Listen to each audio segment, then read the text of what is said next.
Ako po si Albert Quintana, 29 years old, laking Santa Ana, Manila. Yung panahon na nag-umpisa akong maging addict sa computer is around third year of high school. Ang buhay ko noon is yung parang karaniwang tambay. So, madalas nasa galaan lang, papunta-punta sa mga mall, tambay ng computer shop, laging kulang yung pera, laging gutom, at hindi ko na rin nagagawa yung assignments ko unti-unti hanggang sa tuloy ako nang masira yung pag-aaral. After 6 or 7 years, nag-asawa na yung kapatid ko, may anak na rin. Tapos nagkaroon na ng karamdaman yung papa ko.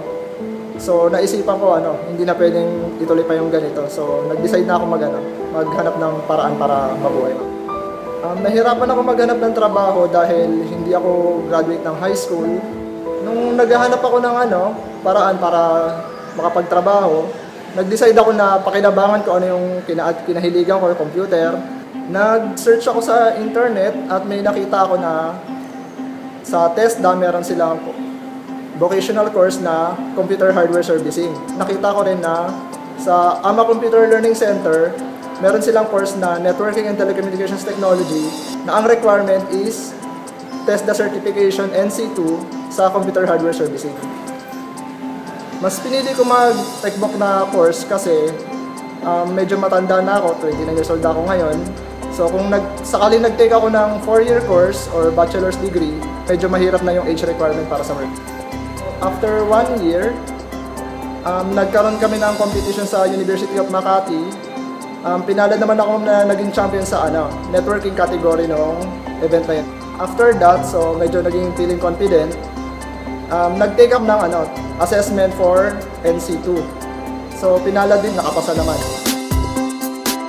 Tapos nung pagka-graduate ko is with highest honors. Dahil NC2 certified na ako nun, ang OJT ko is sila na mismo yung kumuha sa akin. So pinag-start din ako sa ACLC Mandaluyong. And then after nung OJT period ko is dinerecho na nila ako din sa Guadalupe, Dutch. Ang trabaho ko ngayon is IT assistant. Nagto-troubleshoot ng mga computers kung may problema sila sa mga laboratories.